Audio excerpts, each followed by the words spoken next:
3, 2, 1... Salut tout le monde, comment ça va en ce mercredi? Ce mercredi, vous avez l'habitude sur ma chaîne YouTube, c'est le jour des best-of de live Twitch en mode Crystal Ball. Et là, comme vous l'avez vu sur la miniature, sur le titre, on va parler des duos NBA, qu'on va classer en tier list. Ouais, le concept, je vous l'explique juste après, vous inquiétez pas. Mais l'idée, ça va être de tous vous les présenter, les 30, pour chacune des équipes NBA, et de les classer, justement, selon les échelons. Ouais, vous allez voir, on va tous les classer selon différents tiers, afin de voir, justement, qui domine la NBA, et quel duo est le plus susceptible d'amener sa team jusqu'au titre. Vous allez voir, y a rien de compliqué, alors on ne perd pas plus de temps, et c'est parti! Quel est le meilleur duo de toute la NBA à l'heure actuelle?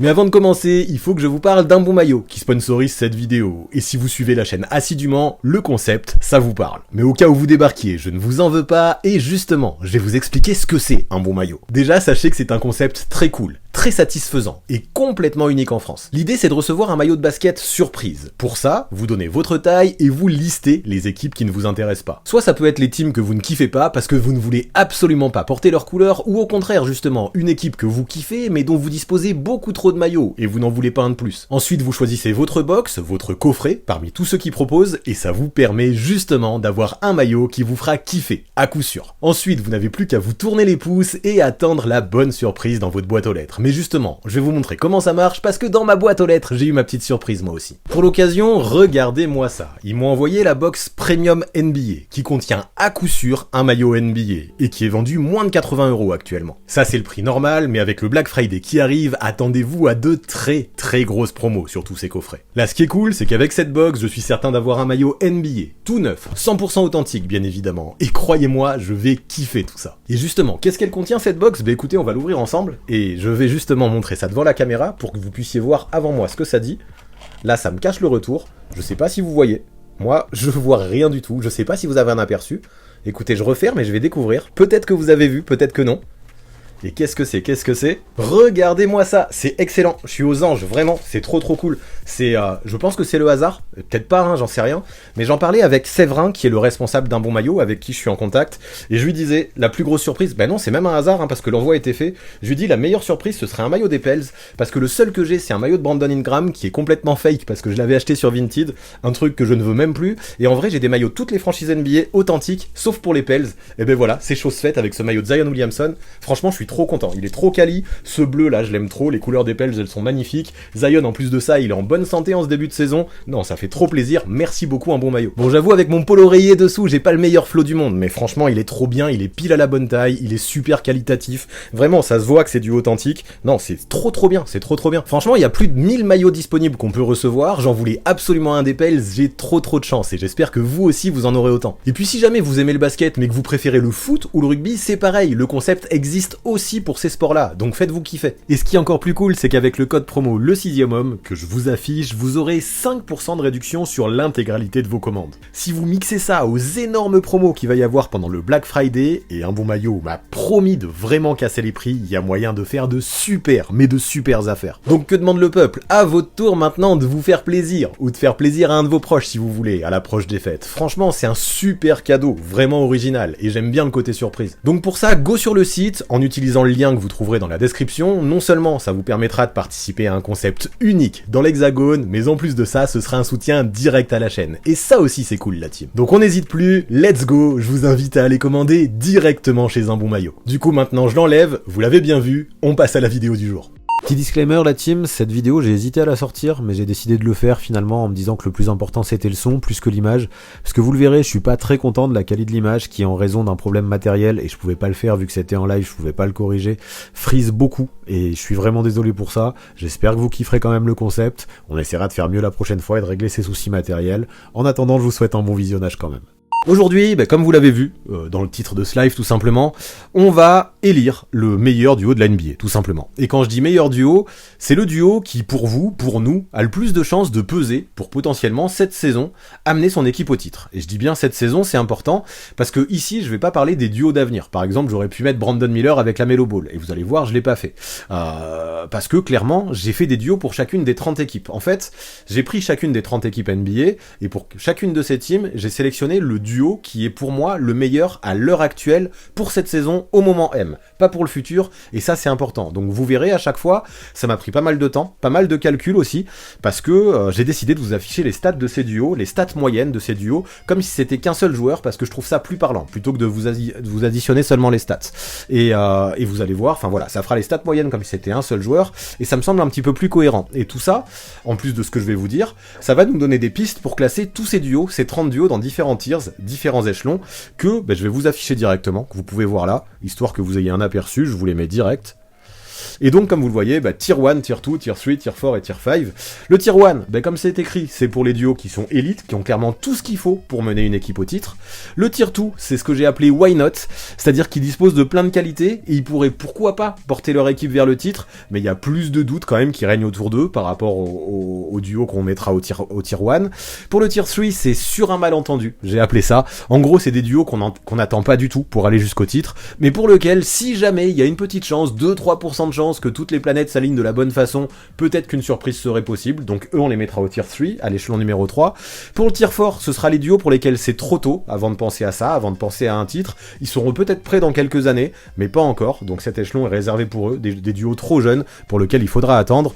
Et dans le tier 5, ce sera les duos pour lesquels, comme vous le voyez, il n'y a aucune chance, pour lesquels ni cette année, ni jamais, ça ne pourra rêver d'un titre, et forcément il y aura aussi des duos qui seront, et qu'il faudra classer ici, voilà, les duos pour lesquels on sera les plus pessimistes. Donc je vais vous en parler de ces 30 duos, un par équipe, c'est ce que je vous expliquais. Je les ai classés du duo qui score le moins de points au duo qui score le plus de points. Donc comme vous le voyez, on va commencer par le duo des Pistons. Je vous le répète, ce ne sont pas les stats cumulés, c'est les stats comme si c'était un seul joueur, pour moi c'est mieux parlant. Donc elles sont affichées là. Quoi vous dire de plus ? Pas grand chose. On va essayer de parler de tout ça, vous allez répondre au sondage, on va classer tout le monde dans ces échelons, on a du pain sur la planche, donc let's go, on y va. Allez, le premier duo dont je vous parle aujourd'hui, c'est le duo des Detroit Pistons, c'est celui qui score le moins parmi les duos que j'ai choisis, qui est composé de Cade Cunningham et de Jalen Duren. Donc là, on a quand même deux joueurs très jeunes, un Cade Cunningham qui a 22 ans, un Jalen Duren qui a 20 ans. Il y a une vraie hiérarchie entre les deux, on verra, il y a des duos, il y a des binômes qui sont vraiment au même niveau ou pas loin. Là, c'est pas le cas, c'est quand même Cade Cunningham qui est la vraie superstar. Jalen Duren, c'est un peu le lieutenant, et encore c'est un lieutenant par défaut, parce qu'en vrai il y a quand même un gros manque de choix dans l'équipe. Pour l'instant, est-ce qu'il a le vrai niveau dans le lieutenant ? Jalen Duren, je sais pas, je disais qu'il fallait pas trop penser à l'avenir. N'empêche que même quand je pense à l'heure actuelle, je sais pas qui est le meilleur partenaire de Cade Cunningham à l'heure actuelle. Jaden Ivey, son début de saison est compliqué, Bogdanovic il joue pas.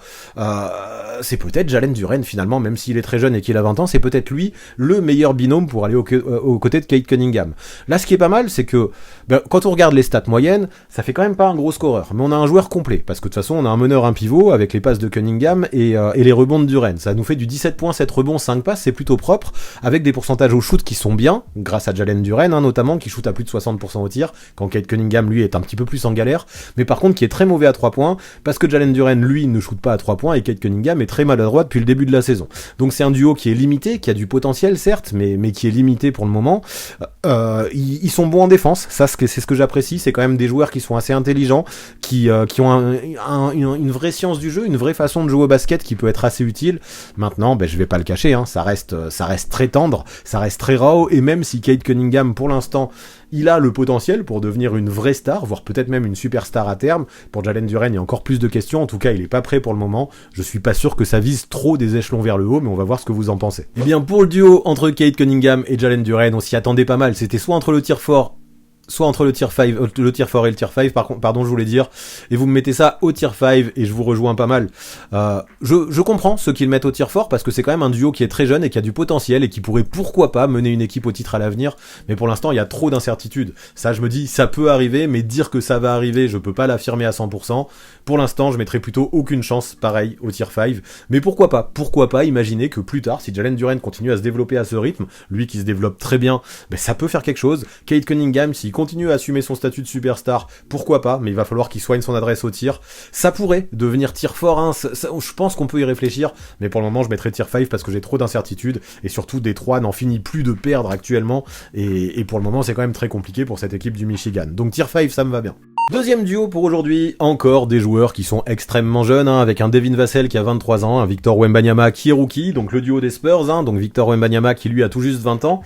Là, je peux pas dire qu'il y ait vraiment encore de hiérarchie, même si à terme, on sait très bien que tout sera fait autour de Victor et que ce sera lui le franchise player, ce sera lui qui sera amené à être le patron. Mais pour le moment, difficile de dire dans ce jeu des Spurs qui ressemble un petit peu à un laboratoire où on teste pas mal de choses, de dire que actuellement Victor est déjà le patron, notamment offensivement. Vassell a une place au moins aussi importante, hein, de toute façon dans le scoring. D'ailleurs, Vassell doit tourner à autour de 17 points par match et Victor un peu plus de 18, hein, ce qui amène cette moyenne à 17,9. D'ailleurs, sachez que j'ai préféré Devin Vassell à Keldon Johnson. J'ai hésité un petit peu. Keldon Johnson a un vrai profil de scoreur, mais je trouve qu'on a un Devin Vassell qui est peut-être plus important, qui est peut-être un petit peu moins croqueur, qui est plus polyvalent, qui apporte plus de choses à son équipe. Donc c'est pour ça que j'ai mis Vassell à côté de Victor. Si on regarde les stats, c'est pareil, hein, 18 points de moyenne pour un duo, c'est pas beaucoup, hein. Enfin, 18 points de moyenne si c'était un seul joueur, hein, je le répète, c'est pas beaucoup. Quelques rebonds, pas beaucoup de passes, des pourcentages corrects, même plutôt bien, hein, finalement les pourcentages. Big up et merci à Devin Vassell pour ça, parce qu'on va pas le cacher, Victor Wembanyama, ses pourcentages notamment à 3 points sont un petit peu plus compliqués quand on a un Devin Vassell qui tourne à 43% de loin. Par contre, c'est Victor qui amène le rebond, on le voit pas aussi, hein, mais il amène pas mal de contres. Les deux sont des bons défenseurs également. C'est intéressant ce duo. Victor, de toute façon, on sait qu'il va être amené à un franchise player et peut-être que lui à terme sera amené à amener son équipe au bout. Même s'il va falloir que de l'eau passe sous les ponts avant ça. Devin Vassell, à vous de voir si vous y croyez ou pas. Je veux pas spoiler, mais à mon avis, encore une fois, ce sera 4 ou 5, on va voir ce que donnent les votes. Pour Victor Wembanyama et Devin Vassell, ça arrive au tir fort. Vous êtes 65% à avoir mis le tir fort. Vous étiez 23% à mettre le tir 5, et quelques-uns ont mis des tirs au-dessus. Ça voudrait dire que vous pensez que ça peut aller au titre dès cette année? Je pense qu'il va falloir que vous me fassiez goûter votre drogue, parce qu'on doit pas... Ce duo-là, il est peut-être un peu juste quand même, hein, pour aller au titre cette année. Je sais pas si vous avez bien compris le concept, mais plus que tir fort, c'est compliqué. Même pour être honnête, tir fort, je trouve ça déjà généreux. Je trouve que, ok, hein, pourquoi pas, vous y croyez à l'avenir.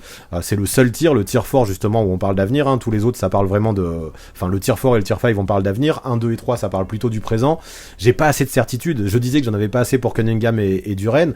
Oui, actuellement, Victor Wembanyama et Devin Vassell montrent de bonnes choses. Victor, je crois qu'il peut devenir un franchise player, comme je disais. Devin Vassell, je pense qu'il peut devenir un lieutenant aussi. Pourquoi pas, hein, à terme... Pourquoi ne pas imaginer que ça peut être un duo qui mène sa team au titre? Mais comme j'avais des incertitudes pour Détroit, j'en ai aussi pour San Antonio. Et moi, j'aurais clairement mis Victor Wembanyama et Devin Vassell au tier 5 pour le moment, en attendant de voir ce que ça donne dans les années à venir. Pour le moment, ça me semble quand même bien trop tôt. Le duo suivant, c'est le duo du Orlando Magic avec Paolo Banchero et Franz Wagner. Encore des mecs très très jeunes, hein. De toute façon, le début, c'est souvent les duos les plus jeunes, vu que c'est ceux qui scorent le moins. Donc un joueur de 21 ans, un joueur de 22 ans. À la base, c'est Paolo Banchero qui était censé être le leader, et je pense qu'à terme, ce sera lui le leader. Mais aujourd'hui, quand on regarde Orlando jouer, on se rend compte que c'est vraiment eux deux, hein, les joueurs les plus importants de ce dispositif du Magic. C'est un monstre à deux têtes, un petit peu, hein, Paolo Banchero et Franz Wagner.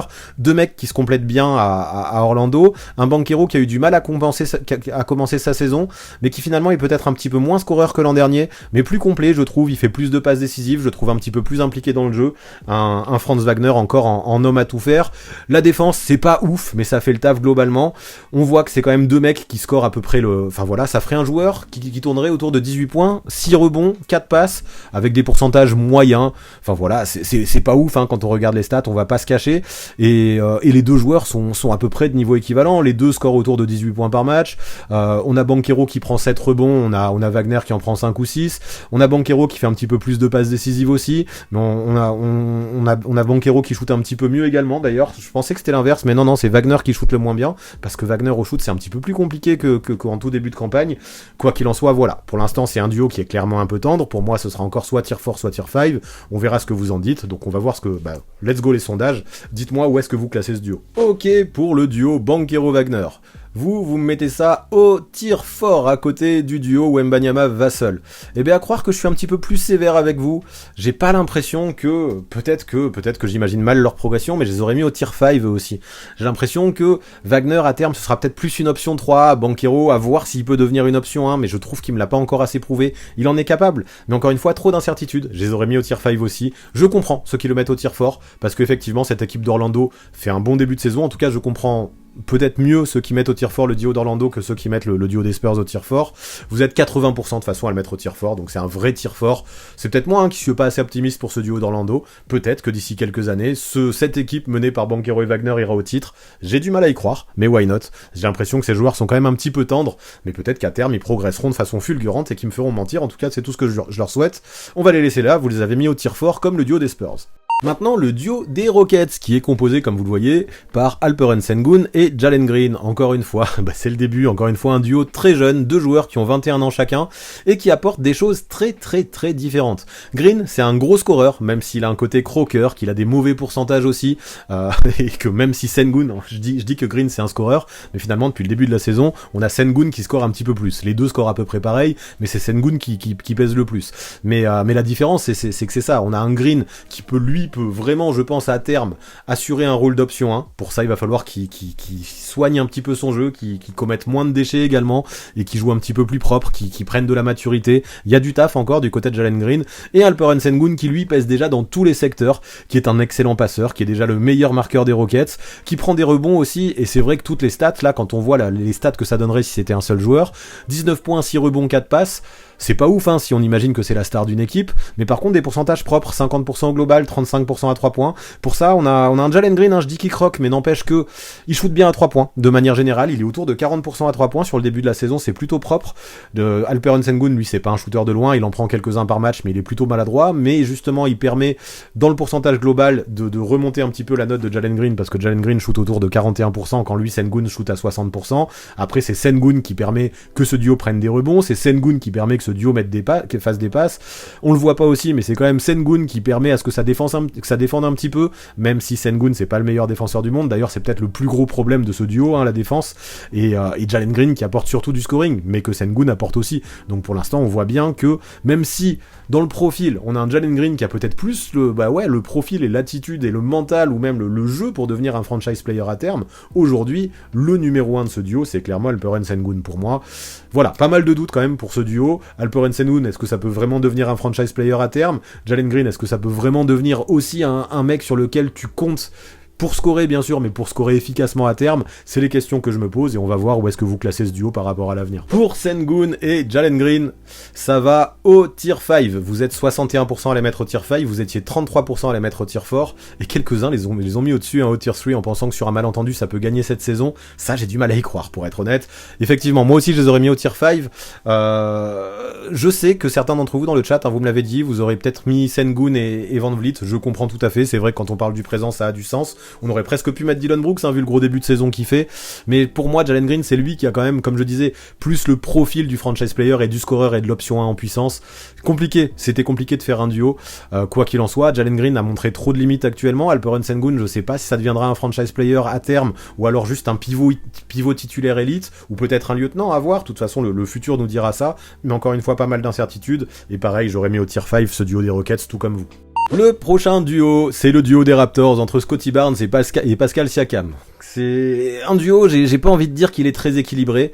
On a quand même des similitudes dans le profil et dans le poste de ces deux joueurs. Je trouve que ces deux joueurs qui sont talentueux, certes, mais qui sont pas du tout dans la même timeline, pas du tout dans la même génération, qui se marchent un petit peu sur les pieds à la création. L'année dernière, on voyait que c'était plutôt Siakam l'option 1 et Barnes avait du mal. Cette année, c'est plutôt autour de Barnes que le jeu de Toronto tourne avec Darko Rajakovic, et Siakam a un petit peu plus de mal, même s'il a fait quelques bons matchs ces derniers temps. Donc voilà, aujourd'hui, on a un Scottie Barnes au centre du dispositif, un Siakam qui en souffre. Ça manque de complémentarité dans ce duo, malgré le talent de ces deux joueurs. On voit dans les stats, ça ferait un duo assez complet, qui marque quand même quasiment sa vingtaine de points par match, qui prend des rebonds et qui fait des passes, qui shoot plutôt bien, même si à 3 points ça laisse à désirer. Et encore, on a un Scottie Barnes qui shoot à 37% depuis le début de la saison à 3 points. C'est Siakam qui fait baisser cette adresse à 3 points, parce que lui, il est à 24% depuis le début de la saison. Sachez que je me suis pas juste embêté à prendre les deux pourcentages et les diviser par deux aussi pour créer les pourcentages. Petite parenthèse, mais à chaque fois j'ai pris le nombre de shoots de chaque, parce que pour moi ça avait plus de sens. Petit point à ajouter rajouter. C'est un duo par contre qui défend bien, que j'apprécie, mais est-ce que à terme c'est un duo qui peut jouer ensemble et avoir des ambitions? J'ai des doutes. On va voir ce que vous en pensez et on va classer ça dans les tiers. Pour le duo des Raptors, ça part encore une fois au tier 5. Vous êtes 64% à les mettre au tier 5. Effectivement, c'est pas un duo sur lequel je crois, ni pour le présent ni pour le futur. Je pense que, comme je l'ai dit, il est pas assez complémentaire et j'ai beaucoup trop de doutes les concernant. Je pense qu'il est temps pour Siakam de bouger des Raptors. Je pense qu'il est temps pour les Raptors de l'envoyer ailleurs. Scottie Barnes, c'est bien de construire autour de lui, mais à mon avis, ça doit pas être Siakam la suite. Donc moi aussi, je l'aurais mis au tier 5. Vous étiez 17% à penser que c'était trop tôt, qu'avec un peu de développement de Scottie Barnes, ça pourrait peut-être aller au titre. J'ai du mal à y croire, en tout cas pas avec Siakam à mon sens. Par contre, 19% d'entre vous qui l'auraient mis au tier 3 en pensant que sur un malentendu, ça peut aller au titre cette année. Je sais pas, mais quand je vois jouer Toronto, je me dis pas que ce duo Siakam-Scottie Barnes peut aller au titre sur cette saison, même sur un malentendu. Donc tier 5 pour moi aussi, là-dessus on est d'accord. Pour la suite, on a le duo des Wizards, et comme j'ai lu dans le chat, ouais, on met Jordan Poole dans un duo alors qu'il joue tout seul.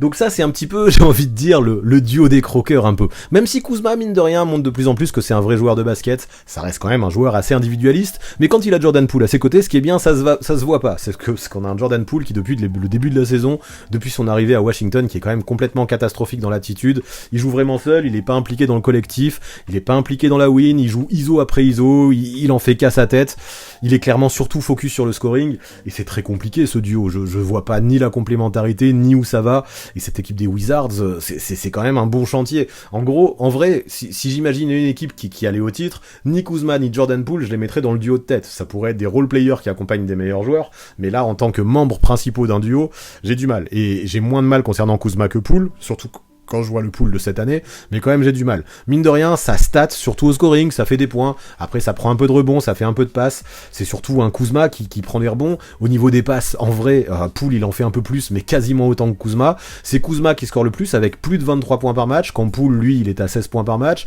Poole qui a des pourcentages catastrophiques, encore une fois, c'est Kuzma qui remonte un petit peu les pourcentages pour permettre à ce duo d'avoir des pourcentages plutôt corrects. Non, c'est compliqué ce duo des Wizards, on va voir où vous les mettez, mais pour moi, il n'y a pas trop d'hésitation à avoir. Bon ouais, le duo Kuzma Poole, on n'hésite pas trop longtemps.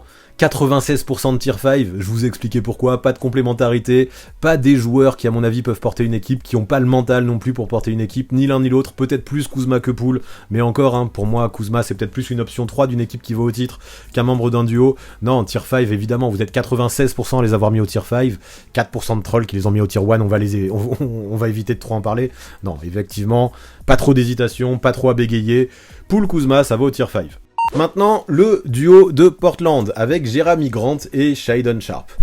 Là, j'aurais pu penser à l'avenir en mettant Scoot Henderson, mais je vous le rappelle, le but c'était quand même d'abord de parler de duo capable de remporter le titre de cette année, et Scoot Henderson, vu son début de saison, son début de carrière en NBA, c'est compliqué, et aujourd'hui, clairement, je pense que si on doit dégager un Portland au moment M à l'heure actuelle, c'est Jerami Grant et Shaedon Sharpe, c'est eux les deux meilleurs scoreurs des Blazers. Grant, c'est le leader de l'équipe, clairement, il n'y a pas trop à bégayer là-dessus. Maintenant, la question qu'on peut se poser, c'est Grant, c'est le leader de l'équipe, mais pourquoi faire? Cette équipe, elle est en reconstruction. Cette équipe elle mise d'abord sur les jeunes, donc ok c'est le leader de l'équipe, mais pour combien de temps aussi on peut se le demander.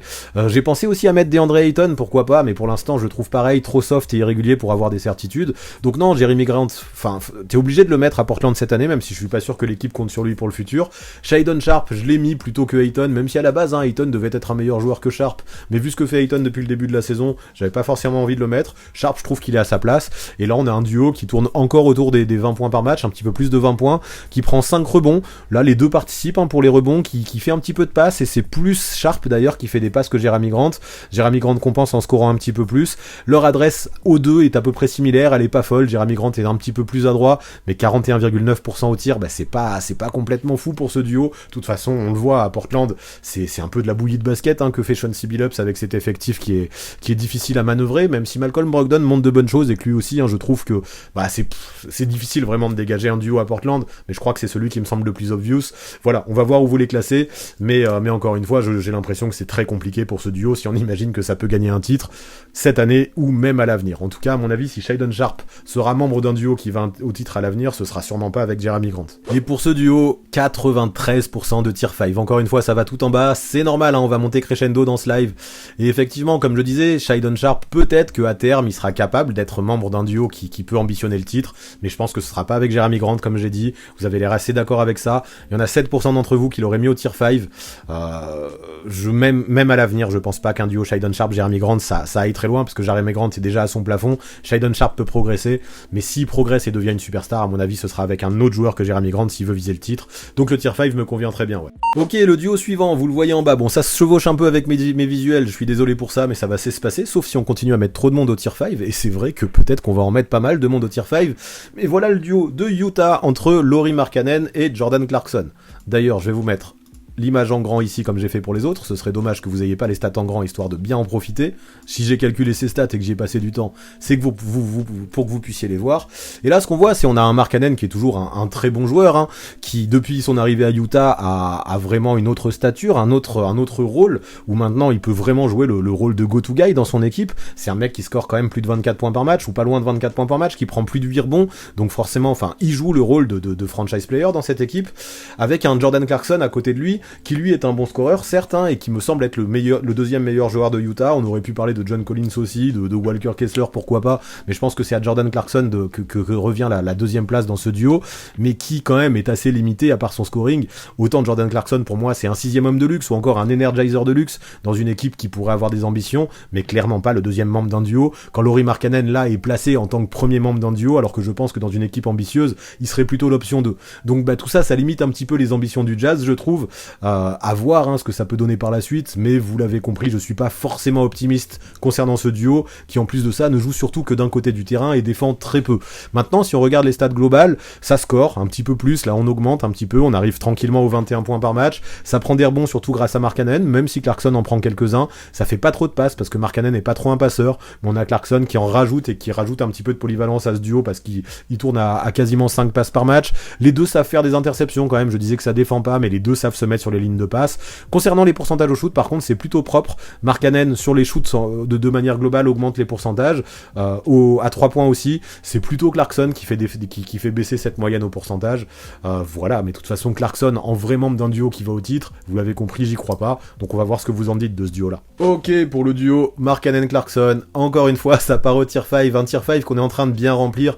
Mais effectivement, ces deux gars au titre cette année, ça paraît compliqué, donc déjà c'était entre le tier 4 et le tier 5, et comme le dit Kilake dans le chat, mais aucun de ces deux joueurs n'a vraiment le potentiel de devenir un franchise player pour gagner un titre, donc voilà, hein, c'est sûr, ça remplit beaucoup le tier 5, mais c'est comme ça, de toute façon, le titre, il n'y a pas non plus 50 000 équipes qui peuvent le gagner, donc ce duo, pour moi, c'est tier 5 aussi, on est d'accord là-dessus, la commu. Maintenant, le duo des Knicks avec Jalen Brunson et Julius Randle.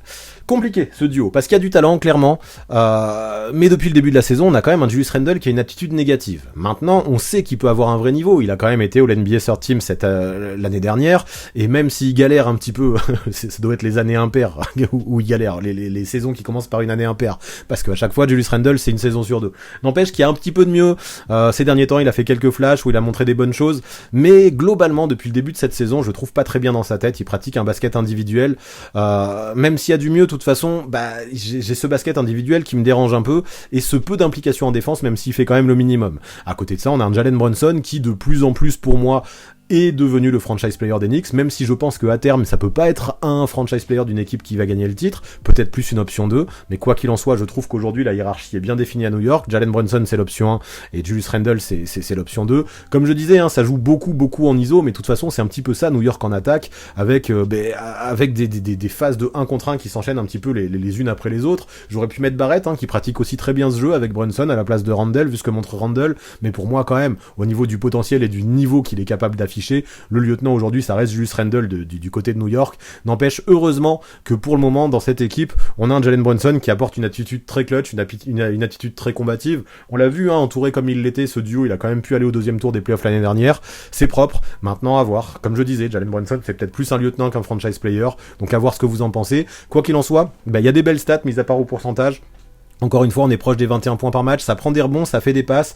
Pour les rebonds, surtout merci à Julius Randle, hein, qui tourne à plus de 10 rebonds. Les passes, mine de rien, Julius Randle en fait plus que Jalen Brunson, ça peut paraître surprenant, mais c'est le cas. Donc mine de rien, Julius Randle, il pèse dans pas mal de secteurs. Ce qui va pas avec Julius Randle, c'est son adresse, et c'est à cause de lui que l'adresse est si basse. Même si Jalen Brunson, au global, il est à 42%, il est quand même à 45% à 3 points, quand on a un Julius Randle qui pour l'instant est autour des 35-36% depuis le début de la saison, avec une adresse pitoyable à 3 points de 28%, c'est pas beau, je vais pas le cacher, touché, mais j'ose espérer que ça peut encore augmenter du côté de Julius Randle. Il a montré qu'il pouvait faire mieux par le passé, donc je veux pas être non plus complètement négatif concernant ce duo de joueurs, même si jusque là on a un Julius Randle qui m'inquiète un peu. Allez, pour le duo des Knicks, c'est le premier qui va au tier 3. De toute façon pour moi c'était soit le tier 3 soit le tier 5.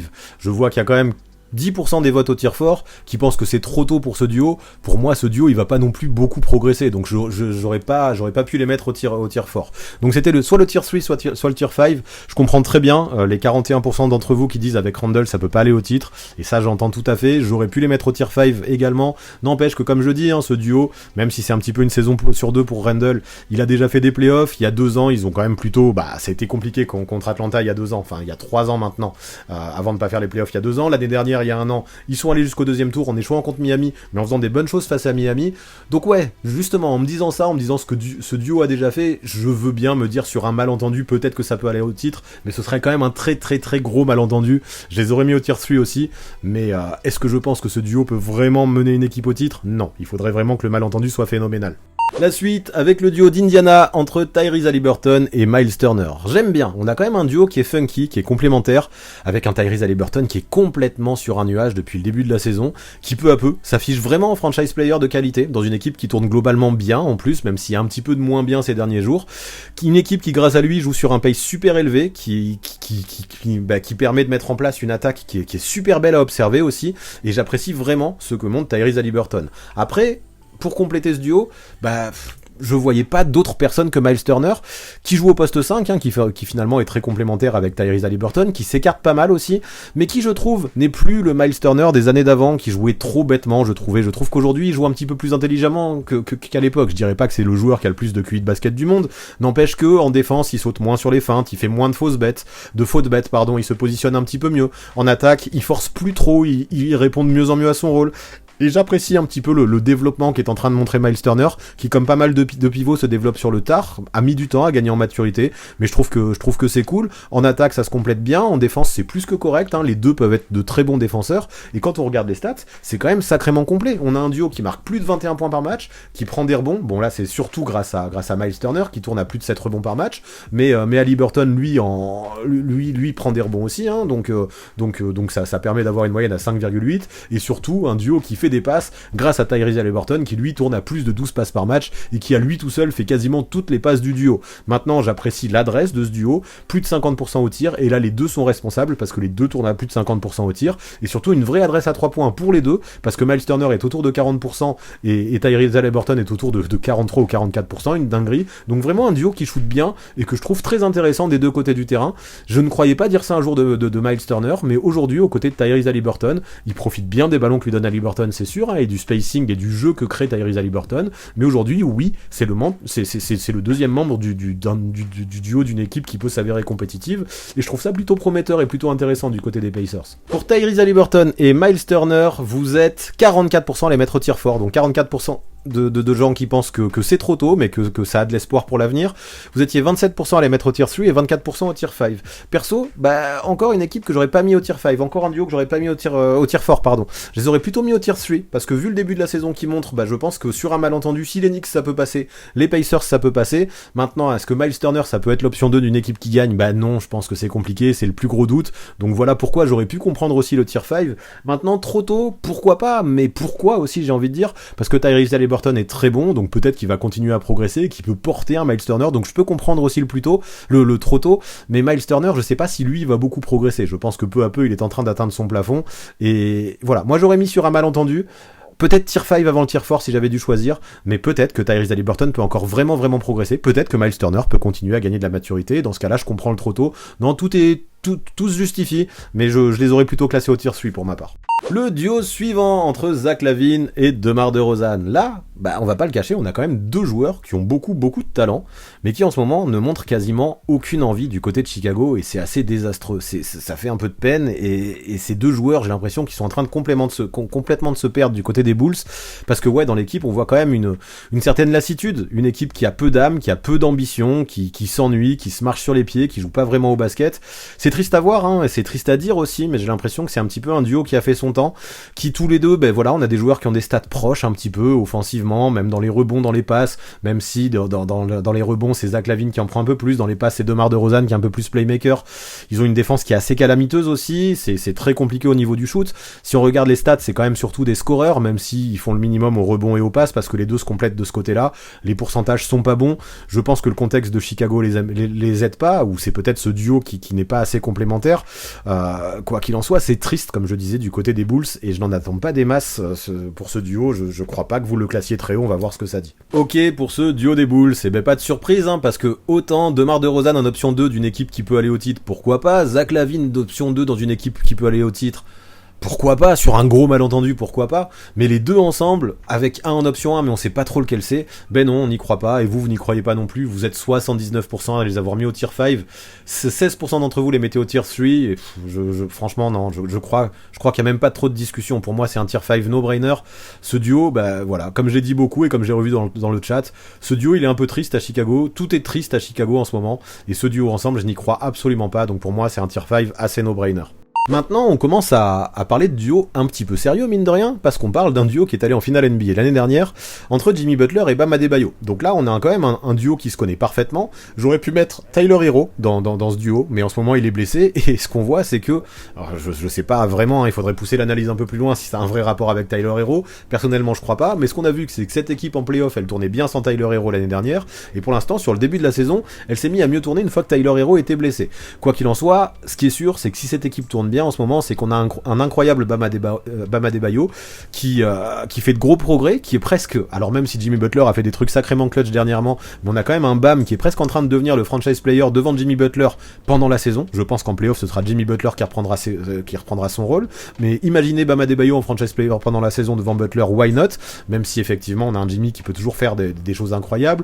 On a deux joueurs qui se connaissent par cœur, qui agissent vraiment bien des deux côtés du terrain, qui se trouvent en attaque comme en défense, qui savent ce qu'il faut mettre en place aussi pour réaliser un bon parcours de playoff. Tout ça c'est important. C'est vrai que je vous ai pas grossi les stats, je vais vous le mettre tout de suite, ça, histoire que vous puissiez le voir, et mine de rien, voilà, on a un duo qui propose des vraies stats avec une vraie adresse, même si bon, les 50% à 3 points, c'est que les deux ne prennent que très peu de shoot à 3 points, et que sur le début de saison, on a qu'un très faible échantillon, donc les 50% à 3 points, je ne vais pas trop les prendre en compte, parce que vu le volume de shoot à 3 points que ces deux joueurs prennent, je trouve que ça n'a que peu de sens. Par contre, quand on regarde les 49% au shoot au global, c'est très propre, quand on voit que ça marque plus de 21 points, c'est propre, quand on voit que ça prend plus de 8 rebonds, c'est propre, ça tourne quasiment à 4 passes aussi, c'est plutôt bien également, sachant que c'est pas Jimmy Butler qui fait toutes les passes, hein, parce qu'on a deux joueurs qui tournent autour de 3,7 passes. Non, franchement, c'est un duo qu'on aime bien, c'est un duo qui est complémentaire, et c'est un duo qui, je pense, peut être bien classé dans ces tiers. On va voir où vous me le mettez. Ok, pour le duo Jimmy Butler, Bam Adebayo. Et là, ça a été serré. Ça s'est battu entre Tier 1, Tier 2 et Tier 3. On avait 26% pour le Tier 3, 31% pour le Tier 1, et celui qui gagne, c'est le Tier 2 à 44%. Et moi aussi, je l'aurais mis en why not. J'aurais hésité entre le Tier 1 et le Tier 2. Le Tier 3, non, je l'aurais pas mis. C'est quand même un duo qui est allé en finale NBA 2 fois sur les 4 dernières années. Donc c'est un duo, pour moi, c'est au minimum why not.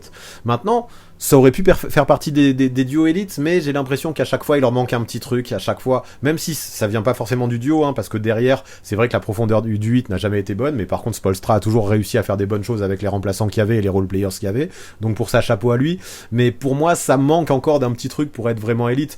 Jimmy Butler, c'est un vrai franchise player en playoff. Bam Adebayo, il montre des trucs excellents en saison régulière. Pour moi, c'était minimum tier 2. Je comprends très bien ceux qui l'ont mis au tier 1. Je comprends moins ceux qui ont mis ce duo au tier 3. Je trouve que c'est pas mal de couper la poire en deux en mettant ce duo au tier 2. Je valide plutôt ce vote de la commu. Même si le tier 1, je répète, ne m'aurait pas choqué. Mais c'est bien. On va garder le tier 1 vraiment pour les duos élites. Bon là, désolé, on baisse un petit peu d'un cran. Après avoir classé notre premier duo au tier 2 et après avoir commencé à remplir des échelons un petit peu supérieurs, je cache pas que ça m'étonnerait pas qu'on repasse à des crans inférieurs avec ce duo des Hornets qui est composé de LaMelo Ball et Terry Rozier comme vous le voulez. Donc là, on le voit, on a un LaMelo Ball qui revient peu à peu à la compétition après sa grave blessure de l'année dernière. Il a un petit peu galéré en début de saison, mais je trouve qu'il trouve vraiment son rythme sur ce début de campagne. Ça reste un très très bon playmaker et pour moi, de toute façon, et je pense qu'il n'y a pas trop d'hésitation là-dessus, le jeu de Charlotte Charlotte tourne autour de lui. Par contre, ça a été quand même assez dur de lui trouver un lieutenant. C'est Terry Rozier que j'ai pris, avec ses qualités et ses défauts, qui répond plus ou moins à ce rôle pour le moment, hein, qui est le deuxième meilleur scoreur de l'équipe aussi, c'est pour ça que je l'ai mis là. Mais clairement, pour moi, Terry Rozier, ça peut pas être le vrai lieutenant d'une équipe compétitive. Est-ce que Lamelo, ça peut être le vrai patron d'une équipe compétitive? Pourquoi pas à terme, mais j'ai des doutes. En tout cas, je trouve que ce sera pas avec Terry Rozier qui l'accompagnera, qui pourra avoir des ambitions. La défense est plutôt moyennasse, j'ai envie de dire. Lamelo Ball fait des choses, Terry Rozier est limité, et même si Lamelo Ball a les qualités pour défendre, c'est pas non plus, en tout cas en ce début de saison, je trouve pas non plus élite comme il est capable de l'être, même s'il a vraiment les outils, et que je pense qu'à terme ça pourra devenir un gros défenseur. Pour l'instant, il est encore loin d'être élite de ce côté-là. Si on regarde les stats, c'est plutôt propre quand même globalement. Ça score. Ça prend un minimum de rebonds, hein, surtout pour deux arrières, ça prend quasiment 5 rebonds par match, surtout grâce à Lamelo, hein, qui est un joueur très complet. D'ailleurs, les passes, c'est surtout grâce à Lamelo aussi, qui tourne à quasiment 9 passes par match. Rozier passe un peu moins, c'est plutôt un scoreur, même si mine de rien, il a quelques talents du côté du playmaking, vu qu'il délivre quand même 5 caviars par match. Lamelo Ball est surtout efficace aux interceptions, mais sinon à part ça, je vois pas trop de défense.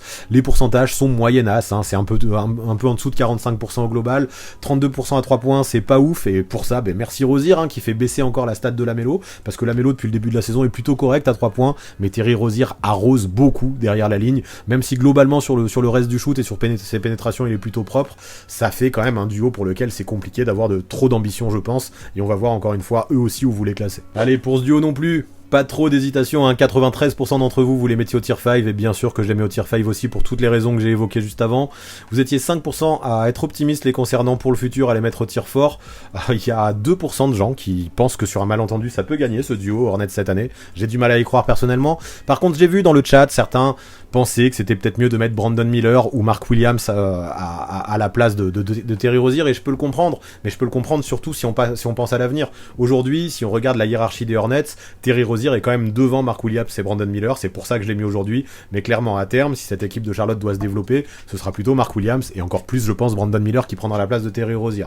Quoi qu'il en soit, je pense que si on prend la hiérarchie d'aujourd'hui, c'est ce duo-là qui compte, et effectivement ce duo-là, je pense, n'a aucune chance d'aller au bout, même à l'avenir, donc un tier 5, ça me semble très cohérent. Maintenant, on passe du côté des Pelicans, avec le duo composé de Zion Williamson et Brandon Ingram, qui est compliqué, parce que c'est un duo qui a beaucoup de talent, qui peut faire plein de choses sur un terrain, et qui franchement, on a l'impression que dans d'autres conditions, ça pourrait presque être deux franchise players, même si j'ai un peu plus de doutes sur Ingram, en tout cas à l'avenir, mais c'est très compliqué avec ces deux joueurs, parce que les deux sont injury prone. Pourtant, ils savent vraiment jouer au basket, hein, mais c'est difficile de connaître leur vrai niveau cette saison. On a un Zion qui pour le moment semble assez en forme, mais il y a pas mal de prudence autour de lui. On sent que son niveau est pas encore à 100%, on sent qu'il a du mal à retourner à ses meilleurs standards qu'il avait déjà affichés, notamment la saison dernière, ou encore en début de carrière, ça se voit, hein, ses stats n'ont jamais été aussi basses, et on a un Ingram qui lui aussi est souvent blessé, qui est régulier, qui pour l'instant cette saison n'a aucune adresse de loin, le pauvre, c'est assez catastrophique sur son shoot de loin, et vu que Zion Williamson n'est pas un shooter non plus, ça explique les très mauvais pourcentages de ce duo, et surtout un Brandon Ingram qui malgré toutes ses qualités de basketteur, n'a peut-être pas le mental pour être un leader, peut-être pour être une option 2, mais pas pour être un leader, mais dans ce cas-là, pour qu'il soit une option 2, Brandon Ingram, il faut compter sur un Zion Williamson qui sera plus présent et qui sera un vrai franchise player, ce qu'il n'est pas vraiment depuis le début de la saison, mais il est capable de l'être. Quoi qu'il en soit, ça nous fait quand même des bonnes stats pour eux, des stats assez complètes, malgré l'adresse catastrophique à 3 points, donc ça, on a compris, hein, quand Ingram met pas ses shoots, c'est pas Zion qui va compenser, mais ça tourne quand même à plus de 22 points, ça prend des rebonds, ça fait des passes, les deux participent autant, hein, pour les rebonds et pour les passes. Ingram est un peu un meilleur passeur, Zion est un peu un meilleur rebondeur, mais c'est assez kiff-kiff. Ingram score un tout petit peu plus que Zion aussi sur le début de la saison. Non, ce duo, je le trouve assez complémentaire sur le papier, mais comme je disais, j'ai des doutes sur leur état de santé, j'ai des doutes sur leur mentalité aussi, et c'est ce qui me fait être un petit peu partagé les concernant. Je suis sûr de leur talent, mais j'ai un petit peu plus d'incertitude justement concernant leur potentiel d'aller au titre, en tout cas leur potentiel mental ou leur potentiel leur potentiel complémentarité et leur potentiel santé. Ok pour le duo des Pelicans, et ça va au tier 3. Sans trop d'hésitation parce que vous êtes 71% à les mettre au tier 3. Donc du coup, Zion et Ingram, on les met ici, pas de soucis, c'est là aussi que je les aurais mis, sur un malentendu ça peut passer, mais comme je vous le disais, beaucoup d'incertitudes les concernant, il faudrait que ce soit vraiment un gros malentendu. Vous étiez quand même 14% à les mettre dans le tier 4 trop tôt, ça je peux le comprendre aussi parce que Zion Williamson peut vraiment progresser encore une fois et je trouve qu'il est pas à son niveau pour l'instant. Vous étiez 11% au tier 5, je trouve ça quand même très sévère, et 3% au tier 2, why not, ça je trouve que c'est peut-être un peu trop anticipé. Non, franchement le tier 3 concernant ce duo des Pels, il me va très bien. On passe au duo d'OKC, un duo très prometteur composé de Shai Gilgeous-Alexander et de Chet Holmgren. Là, on repart sur un duo qui est très très jeune, vu qu'on a un Holmgren qui a 21 ans et un Shai Gilgeous-Alexander qui en a 25. Bien sûr, le joueur numéro 1, le leader dans la hiérarchie de ce duo, c'est Shai, qui joue vraiment à un niveau de MVP depuis 2 saisons. Mais en numéro 2, plutôt que de mettre Josh Giddey, que j'aurais mis l'année dernière, mais cette année, j'ai pas peur de mettre le rookie Chet Holmgren, parce que non seulement Giddey fait un début de saison compliqué, et on a un Holmgren qui déjà est très très fort, qui se place très bien dans la course au rookie de l'année et qui va potentiellement monter en puissance au fil de la saison. J'aime bien ce duo, franchement je le trouve super complémentaire, ça défend très fort, ça attaque très bien, les deux peuvent être très clutch aussi, ils l'ont montré chacun de leur côté, et vraiment ce duo il est plutôt hypant. Quand on regarde les stats maintenant, c'est ce que je disais, c'est bien sûr Shai Gilgeous-Alexander le leader, c'est lui qui tourne quasiment à 30 points par match, quand Holmgren en met plutôt 15, c'est Shai Gilgeous-Alexander qui fait des passes aussi, sur les rebonds, Chet Holmgren domine un petit peu, mais c'est les deux qui prennent des rebonds, les deux en prennent autour de 7, mais Holmgren apporte de la défense, il apporte des contres, et il apporte plein de choses dans la raquette que Shai Gilgeous-Alexander ne peut pas apporter, donc c'est complémentaire, ça shoot bien aussi, les deux sont à plus de 50% de réussite, Holmgren il est à 46% de réussite à 3 points, Shai Gilgeous-Alexander on sait que c'est pas un shooter, mais il compense en attaquant vraiment la peinture, et en shootant moins à 3 points qu'à une époque, et franchement ce duo je le trouve cool, on va voir où vous le classez, mais ce duo, non seulement pour le futur, mais aussi pour le présent, parce qu'aujourd'hui on parle de présent, je le trouve très intéressant. Ok, pour ce duo, ça a été très serré, parce qu'il y a eu des votes énormément dans le tier 2, le tier 3 et le tier 4, et je comprends les trois, et c'est au tier 3 qui va, parce que 41% des votes vont ici. Vous étiez 26% à dire que c'était trop tôt, et vous étiez 32% à dire why not, et à les mettre directement au tier 2. Non, vraiment, le tier 2, je trouve peut-être que c'est un peu précipité, même si Shai Gilgeous-Alexander est énorme, et que Chet Holmgren est déjà énorme, mais je pense que Chet Holmgren peut encore vraiment progresser. J'attends encore des progrès de la part de Chet Holmgren, qui est capable de marquer plus de 15 points par match, qui est capable encore de prendre plus de rebonds pour les mettre au tier 2, voire au tier 1 à l'avenir. Ce duo est clairement capable d'être au tier 1 à l'avenir. Tous ceux qui les ont mis au tier 4 trop tôt, je comprends ce que vous voulez dire, parce que ce duo peut vraiment exploser et devenir meilleur que ce qu'il est actuellement, parce que son potentiel est immense, mais pour moi ils sont au-dessus de trop tôt. Cette année déjà à OKC, grâce à eux notamment, alors bien sûr qu'il y a d'autres joueurs à OKC qui sont importants, mais cette équipe d'OKC, grâce à ce duo, peut-être aller au bout sur un malentendu. Si on a mis les Knicks, le duo des Knicks et le duo des Pelicans sur un malentendu, je trouve qu'il faut aussi mettre le duo d'OKC dans ce tier 3, même si le duo d'OKC, je pense, a beaucoup plus de potentiel que les autres qu'on a mis au tier 3, et je pense qu'à l'avenir, ça peut vraiment viser plus haut. En attendant, cet échelon numéro 3, il me convient bien pour ce duo. Maintenant, on parle de Paul George et de Kawhi Leonard, le duo des Clippers. Un duo qui est frustrant encore. J'en parlais un petit peu du côté des Pelicans, qui était frustrant parce qu'ils se blessaient tout le temps. Et c'est un petit peu le même problème du côté de Kawhi Leonard et Paul George, et peut-être même encore plus frustrant parce que j'ai l'impression que c'est encore des joueurs plus accomplis, qui ont prouvé plus de choses que le duo des Pelicans.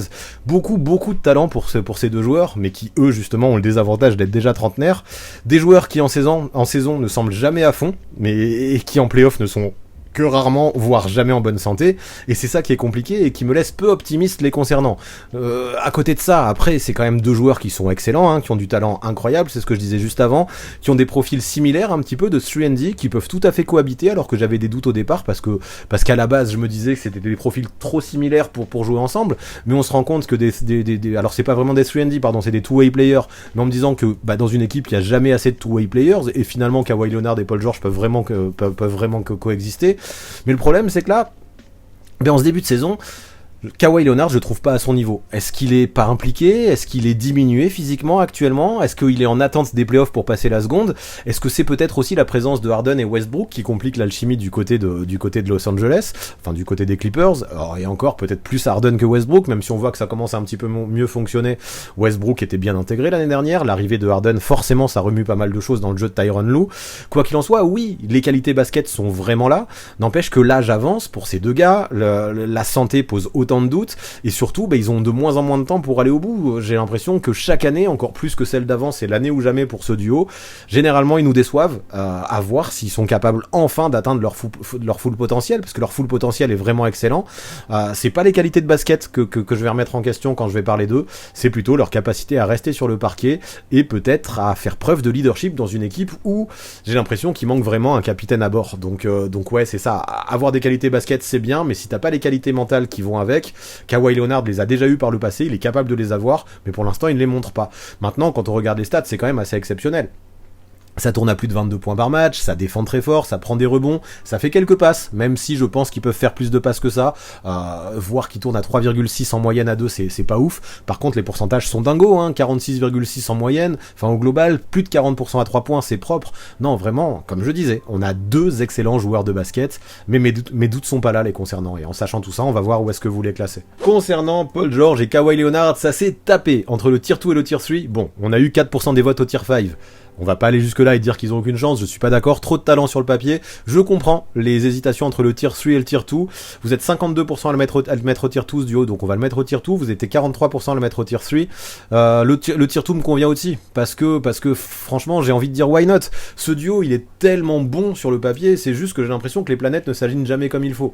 Mais il suffit qu'elles s'alignent peut-être un petit peu comme il faut cette année, ou juste que les deux soient en bonne santé en playoff. Et j'ai envie de dire why not pour ce duo. J'y crois moins que au duo Bam Adebayo Jimmy Butler, si on doit hiérarchiser au sein d'un même échelon, mais je pense que je les mettrai au-dessus du tier 3.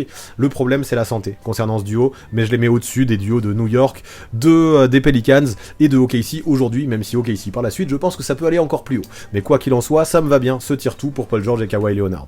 Maintenant, le duo des Hawks, composé de Trae Young et de Dejounte Murray. Un duo d'arrière, un bon backcourt, qui je trouve cette saison tourne beaucoup mieux avec la présence de Quinn Snyder au coaching à Atlanta.